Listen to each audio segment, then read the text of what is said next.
محاضرة لمعالي الشيخ الدكتور صالح بن فوزان الفوزان مع تعليق لسماحة الشيخ عبد العزيز بن باز رحمه الله.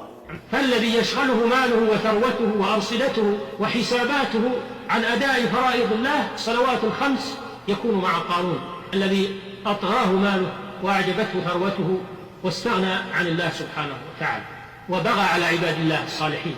وإن اشتغل بملكه ورئاسته فإنه يحشر مع فرعون، وإن اشتغل بوظيفته ووزارته يحشر مع هامان.